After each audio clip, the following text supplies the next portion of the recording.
Will this season be the last with the LA Kings for goalie Jonathan Quick? That and more coming up on this edition of Locked On LA Kings. You are Locked On Kings, your daily podcast on the Los Angeles Kings. Part of the Locked On Podcast Network, your team every day.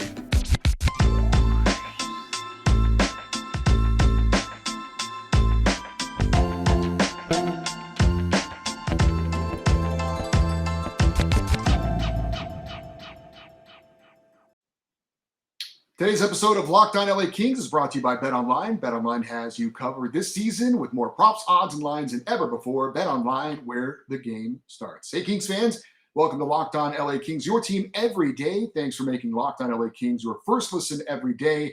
We are free and available wherever you get your podcasts and on YouTube as well. On today's episode of Locked On LA Kings, we start our look at the Kings' goaltending position with a focus on veteran Jonathan Quick. Will this be his last season as an LA King? My name is Eddie Garcia. I'm your host for Locked On LA Kings. I've worked in sports media for almost 30 years. For 20 plus years, I've been at the Fox Sports Radio Network, where I'm a co-host, sidekick, reporter, and NHL analyst. I'm also co-host of the Puck Podcast, a weekly NHL review show that has been putting out content for the past 17 years. We just celebrated our 17-year anniversary. And a lifelong LA Kings fan. Now, this is my third week of hosting Locked On LA Kings. As far as the podcast goes, my second week of hosting the Locked On LA Kings YouTube channel. If you are on YouTube and you're watching, I would greatly appreciate it if you would like and subscribe to the YouTube channel, please and thank you. I feel like I'm starting to get the hang of this a little bit more. Longtime radio guy, but on the video side, it's a little bit new to me, and there are some technical things that I'm still working through, but it's becoming a little bit more second nature now in the second week that I am doing this. And, it's a lot of fun. I'm really enjoying this. Can't wait for the season to start, but the off season has been fun as well. Just taking a look at different things involving the LA Kings, giving you my opinions on certain players and positions, and things will continue as we go forward as well, looking at the organization as a whole. But as far as getting comfortable with doing the YouTube channel specifically, there are some things that now that I've kind of gotten over how to do this channel, it's now more towards making it better. And that definitely includes getting interviews going forward. I still have to work out the logistics of how all that works, but we will be doing that as well very, very soon. And also, just want to say thank you to everyone for the positive feedback that I have been getting so far on the YouTube channel and on the podcast as well. I want to be more interactive with you guys as well. We're going to have a poll question on the Twitter account. If you want to follow on Twitter, it is at Locked On LA Kings. And we're also, if you want to send me an email and give your opinions on the poll question or the topics we talk about today or any other time, the email address is lockedoneddie, EDDIE, at gmail.com. But the poll question today is, what are your thoughts on how this season will play out for Kings goaltender Jonathan Quick? And we're going to give you some different options, and you can certainly pick one of those. And also comment as well. So since I've taken over the Locked On LA Kings channel, we've broken down the Kings group of forwards and debated who will be the starters and what positions could be up for grabs and available for battles in training camp and so on. We looked at the defensive core this past week, and now we are starting to look at the team's goaltenders at the NHL level and in the organization as well. Today, though, we are focusing on longtime LA Kings netminder Jonathan Quick. He is entering his 15th season as an LA King and has been the starter for most of those seasons. He was selected by the Kings in the third round of the 2005 draft. Last season, Jonathan Quick had a record of 23-13-9 in a bounce-back season for him, a goals against average of 2.59 and a .910 save percentage. And that was his best win total, best goals against average, and best save percentage since the 2017-18 season. Quick ended up being the starter in 6 of the final 8 games of the regular season, and then was the starting goaltender for the Kings in all 7 of their playoff games against the Edmonton Oilers. Now, Quick's numbers in the postseason, not so great. 3.43 goals against average, a .904 save percentage. But, of course, he was going against the best player on the planet, playing the best hockey of his career, and Connor McDavid, and his buddy Leon Draisaitl's not too bad either. It should be pointed out that in the 4 losses for the LA Kings, Jonathan Quick did not get much support. A total of 4 goals by the Kings in the 4 losses in the playoffs. So Jonathan Quick, again, not getting a lot of run support, as you would put it in baseball terms, in the playoffs.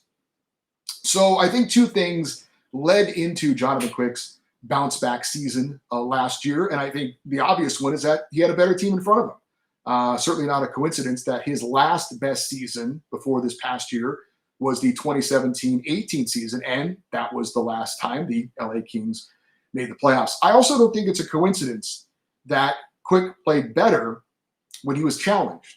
The Kings went out and signed goalie Cal Peterson, who we're going to talk about more on tomorrow's show, to a 3-year, $15 million extension.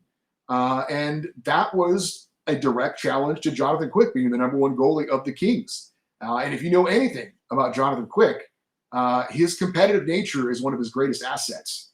It wasn't exactly a secret that Kings management was looking at Cal Peterson to pretty much take over the number 1 job. They made the financial investment in him, and we're ready to perhaps move on from Jonathan Quick. But I think Quick clearly showed he is not ready to give up the net and not be the number 1 goaltender or not playing the biggest games of the season for the LA Kings. Now, Quick and Peterson did share time in net for a lot of the season, but by the end of the year, it was pretty clear that Jonathan Quick was playing the better hockey. He was the better option, and the coaching staff understandably went with him for the entirety of the Stanley Cup playoffs, at least as far as starting. I think he was pulled in 1 game, but he was the guy in the playoffs. He was the guy down the stretch when the Kings were trying to lock down a playoff spot. So the question is now, going forward, what's next? How does this season play out for Jonathan Quick? He's in the final year of a 10-year, $58 million contract with a cap hit of $5.8 million for this coming season. He turned 36 this past January. Not ancient, but clearly the end is on the horizon for Jonathan Quick. It should be pointed out that Mike Smith, the goaltender last year for the Edmonton Oilers, was 40 years old when he led or helped guide the Oilers to a conference finals appearance. So there is precedent for an older goalie getting the job done in Edmonton. Now, they have moved away from Mike Smith for this season, but you would think Jonathan Quick has a couple more years left in him if he plays the way he did this past season. So I think there are a few scenarios for the Kings going forward with Jonathan Quick. I think the best case scenario is he has another season like he did this year, maybe not getting the bulk of the starts, but kind of being the 1A to Cal Peterson's 1B. Playing in all the big important games and playing in late in the season and the postseason like he did a year ago. I think the team in front of him should be better, which should translate to him having at least as good of a season as he did a year ago.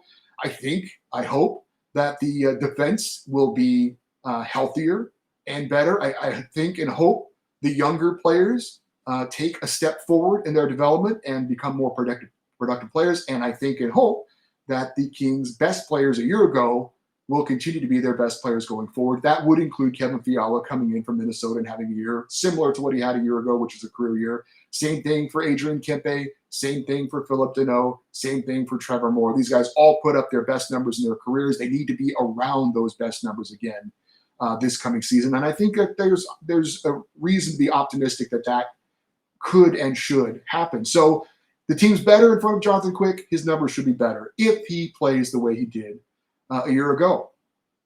Now, that's the best case scenario. The worst case, or not the worst case scenario, I guess the next scenario would be that Jonathan Quick has an up and down season, that he and Cal Peterson, neither of them really established themselves in net, but they're both good enough to get the Kings battling for a playoff spot late in the year. Maybe they get in, maybe they don't advance out of the first round, or maybe they just miss the playoffs. And then after the season, the Kings decide, well, we don't want to spend $10 million on our goaltender position. But, $5 million was what Quick was making. $5 million is what Cal Peterson is going to make. And they probably say, you know what, Jonathan, you've been a wonderful player for us. We're going to raise your number 32 to the Raptors in the near future. But we're decided to moving off of you and going with Cal Peterson going forward. And then Jonathan Quick decides whether he wants to continue his career elsewhere or if he wants to do like Dustin Brown did, retire as an LA King and play his entire career in Los Angeles. And then I guess the worst case scenario would be that Quick ages quickly, that his skills, he is a very athletic goaltender, and at some point those skills go away and he's not quite as quick as he was, no pun intended, and he loses the job to Cal Peterson. And at the end of the year, there's no question that the Kings decide they are moving away from Jonathan Quick. And then he has to decide again whether he wants to retire as a King or continue his career somewhere else. I don't see that happening, especially don't see him playing somewhere else. I could be wrong about that. But I think if Jonathan Quick shows, I think the only scenario where that happens is if Jonathan Quick plays very well and then the Kings decide at the end of the season to move away from him anyway. I don't see that happening if he plays very well, but if that does happen, maybe he decides to go elsewhere. We've seen that before with future Hall of Fame goaltenders who have been the face of their franchise for many years. I think the most recent example that I can think of was Henrik Lundqvist in New York with the Rangers, where they had some good young goaltenders coming up and they decided, you've been amazing for us, but at some point we have to turn the page. And they decided to turn the page. And Henrik Lundqvist decided, you know what, I'm not done playing. I want to try and give it a go somewhere else. He ended up signing a 1-year deal with the Washington Capitals, but then they found out he had heart issues and ended up retiring and never playing again because of those heart issues. So again, we've seen guys who are the face of the franchise, who have been the greatest goaltender in that franchise's history, at the end try and go somewhere else. I just don't see that, though, for Jonathan Quick. I'll be surprised if that happens. I'll especially be surprised if he has a mediocre season and then just tries to latch on and hang on with a team here and there that's looking for a veteran backup goalie. I don't see Jonathan Quick as a backup. I really don't. If that ends up being the case this year, I think he'll be a good teammate. He'll hate it, but he'll be a good teammate and support Cal Peterson. But I just, again, if he turns into a guy who's definitely a backup and he just bounces around, I would be shocked if that happened. He's not that kind of guy. He's such a competitive player that if he's not a number one, that he probably isn't interested in continuing his career. So we'll see. Time will tell. But I think there is reason to be optimistic that Jonathan Quick can have another solid year like he had this past year. Get the Kings into the playoffs. Hopefully they can advance into the playoffs. And then at the end of the year, the Kings come to him and maybe they say, you know what, we're willing to give you a 2-year deal. And then have it end after that. Maybe they offer him a 1-year deal. But I think if he plays well and the team advances in the playoffs and he's the number one guy at the end of the year in the important games, I think we could see Jonathan Quick coming back for another year or two and then call it a career with the Los Angeles Kings. But that's my opinion. We haven't heard definitively what the plan is going into next season for the LA Kings. Is it going to be another situation where Jonathan Quick and Cal Peterson share time in net, and then at the end of the year they decide who's the best option going forward? We'll see. I'm sure Todd McClellan will be asked that once training camp starts. My guess would be, though, that Jonathan Quick will be the number one going in, and it's his job to lose. And again, he may not get as much of the net as if he were a 25, 26-year-old number one and there was another guy in the backup, right, who only plays on the second and back-to-back nights or whatever, to give the number one goalie some maintenance days or whatever. I think because of his age, that's not really realistic. And if he is the number one guy, you still want to give Cal Peterson time so Jonathan Quick could be fresher at the end of the year. But anyway, it remains to be seen how it's going to all work out. Like I said, I believe there's reason to be optimistic. Jonathan Quick can have a similar season that he had a year ago. I believe there's optimism to believe that Jonathan Quick will be the number one goalie going into training camp, and then we'll see how it plays out. Like I said, if Cal Peterson, maybe he gets motivated and he decides the time is now for me and I got to outplay Jonathan Quick, and maybe he pushes Jonathan Quick. That's not a bad scenario either, that these two guys push each other because they both want the number one job, and they end up having two very good goalies for the season. And then if there's injuries and something happens, you still got a guy you can turn to. So like I said, we'll see how it plays out. That's my opinion. I'd love to get your thoughts as well. Again, there'll be a poll question up on the Locked On LA Kings Twitter account. If you want to vote there, you can. If you want to leave a comment there, you can. And if you want to send an email on this topic, certainly welcome that as well for Friday's show. The email address is lockedoneddie, EDDIE, @gmail.com. Now, if you'd like to place a wager on the LA Kings to win the Stanley Cup next season, betonline.net is the fastest and easiest way to check in on all your betting needs. Find all your favorite sports and events at the number one online source for odds, lines, and games. Find reviews and news of every league, including Major League Baseball, combat sports, esports, even golf. Head to BetOnline to use your mobile device to learn more about the action happening today. BetOnline, where the game starts. So as far as LA Kings news from over the weekend, it was pretty quiet. Still no word on the developments in the re-signing of restricted free agent defenseman Mikey Anderson and or Sean Durzi. But obviously, once that happens, we'll have all the details and discuss it right here on Locked On LA Kings. We have the World Junior Championship starting up in 1 week from tomorrow. It'll be on August the 9th, which is a Tuesday, and that event is being held in Edmonton. And again, if you haven't been following the World Juniors, if that's not something that's kind of in your scope, it's something that normally isn't at this time of the year. So we are excited to have some actual hockey to watch, have some content to talk about, and especially as it involves the LA Kings, because there are a number of Kings prospects that should be taking part in this tournament. Now, the rosters haven't been finalized yet, but that's got to be coming down soon because, like I said, the games are a week away. So all the nations that will be participating, locking down their final rosters. And once those rosters are final, we'll let you know what they are. We did find out that Team USA has cut its roster down to 27 players as they look to get to the 25-man roster. And unfortunately for a pair of LA Kings draft picks, they did not make the 27-man roster. They would be Jack Hughes, the Kings' second-round pick in this year's draft, and forward Kenny Connors, one of the Kings' fourth-round picks in this year's drafts. They did not make the travel roster to Edmonton for Team USA. That is not a surprise. They were both looked at as dark horses to make Team USA for this season, but hopefully they experience some good experience. They experienced some good experience in the camp with Team USA that they can take with them going forward into their junior seasons or their college seasons, and specifically for Jack Hughes next season at Northeastern. There is a former LA King draft pick that is apparently has made the roster, we think, for Team USA, and that would be defenseman Brock Faber, who was a Kings second-round pick recently and was, of course, part of the Kevin Fiala trade. Brock Faber, now a member of the Minnesota Wild, and will be, it looks like, making the roster for Team USA. Some other Kings draft picks that are at the World Juniors, or at least they're battling for roster spots. Defenseman Helge Grans from Sweden. He was a Kings second-round pick in 2020. Looks like he's going to make the roster, although that's not final yet. Also a trio of Finnish players in forwards Kasper Seinäjoki, third-round pick of the Kings in 2020, forward Samuel Helenius, Kings' second-round pick in 2021, and defenseman Otto Salin, Kings' fifth-round pick this year. They are in the mix to make the roster for Team Finland. As for Canada, Brent Clarke, who is a name you should be very well familiar with at this point, former Kings' first-round pick in 2021, looks like he's going to make Team Canada's roster. And someone I failed to mention in a previous show, and I apologize for my error in this, forward Francesco Pellini of the LA Kings, a second-round pick in 2021, also currently on the roster for Team Canada. We'll see if he makes the final cut as well.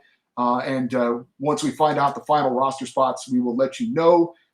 And obviously, we will keep you up to date on how they perform in the World Juniors. If it's something you're interested in watching, if you want to get your hockey fix, during this the month of August, which usually doesn't have a lot of hockey in it, the World Junior Championships are going to be televised on the NHL Network. All the games will be on the NHL Network, and as I understand it, they're also streaming on Fubo TV and Sling TV as well. So looking forward to watching some hockey here in a week from tomorrow at the World Junior Championships up in Edmonton.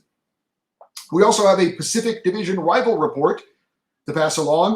The Anaheim Ducks, they signed the top free agent defenseman available on the open market. John Klingberg agrees on a one-year deal worth $7 million to join the Ducks. If you are unfamiliar with him, he played the last 8 seasons with the Dallas Stars, a very talented offensive defenseman. I think it's pretty obvious why this makes sense for the Ducks. I'm not sure why this makes sense for John Klingberg, but for the Ducks, they get a very good player to make them better next season. Now, he's going to make them so much better that they make the playoffs. I think that's doubtful, but he does make them better for next year. I don't think there's any doubt about that. He's going to play in all the key minutes for them on their number one pairing. He'll play on the number one power play for sure. So he should get a lot of minutes and a lot of opportunities to put up a lot of big numbers, which he is hoping he will do. And he will parlay that into a big multi-year contract, either in Anaheim or somewhere else after this season. So the Ducks, like I said, they've got a good player to help them now. Maybe they show him, hey, Anaheim's a great place. This is a place you want to be. Maybe he falls in love with Orange County. I don't know. He decides, you know what, I'll extend here. I'll play longer here. And he signs a multi-year extension after this season with the Ducks. Or what I think is the most likely scenario is that he plays most of this season in Anaheim. He tells the Ducks, I'm going to test the open market after this season. And then the Ducks say, that's fine. We're going to trade you for some assets going forward. So they deal him at the deadline to a contending team that maybe he ends up signing with. But I think John Klingberg is hoping I play on a bad team, I put up big numbers, and then hopefully other teams have the money available that I am hoping to get with another team after this season. Hey, just a reminder that the Locked On NHL podcast has you covered for all of your league-wide NHL talk with a rotating cast of local hosts from Locked On NHL's channel, breaking down the biggest stories in hockey 5 days a week. Subscribe for free on your favorite podcast app or watch on YouTube. I talked on a recent episode about how I wish the LA Kings would get more color in their boring black and white jerseys. And I just saw some exciting news, at least for me, or if maybe for you, if you're a jersey nerd like I am, or if you agree with my opinion that the Kings need to get some more color in those uniforms. I saw that John Hoven over at mayorsmanor.com is reporting that the Kings will have a 2.0 version of the reverse retro jerseys. Now, if you're not familiar, those reverse retros came out last year, were extremely popular. But apparently there were issues with during COVID with getting the jerseys made and brought over here, I don't know, from China or wherever. But if you remember, the reverse retros were the purple and gold jerseys that had that silver crest on the front, the Chevy logo, some people call it, the Gretzky era logo. Remember the Kings changed their uniforms to black and white and silver when Gretzky joined the Kings. They had that logo on the front. Those were awesome jerseys. I was not able to get my hands on an authentic reverse retro. I did get a replica 11 Kopitar, and I love it, but I wish I could have gotten the authentic. Hopefully, if this report is true, there's a 2.0 version of the reverse retros coming out for this season. And over at Mayor's Manor, they do have some mock-ups available to check out. I did retweet his tweet with a comment about it. If you want to check that out, if you're on Twitter, you can go and check out those jerseys. The Twitter account, again, is at LockedOnLAKings. If you don't get a chance to check it out, basically it's a white jersey. It has purple stripes at the bottom and on the sleeves, and then a gold stripe on each, the top and the bottom of the purple jersey. Not sure what the crest is going to be in the center of the jersey. I've said for a long time I think it should be the crown logo or a crown type of logo. There are a couple of mock-ups with that, and basically it's kind of a white logo, maybe a silver logo with purple and gold kind of accents as far as the color. I think it's a very sharp looking jersey. I hope this report is true. If it turns out that the Kings make an announcement here in the coming weeks, we'll definitely be excited about it. At least I will, and talk about it on the show. It's a sharp looking jersey, and I will definitely add it to my collection if this report turns out to be accurate, and I hope that it is. Hey, coming up on Tuesday's show, we're going to update you, obviously, on any Kings news that happens over the next 24 hours. We are going to continue to look at the Kings goaltending position. We'll do a deep dive and a focus on Cal Peterson for next season. To keep up to date again on this show and everything going on with the LA Kings, please follow us on Twitter. We are at LockedOnLAKings.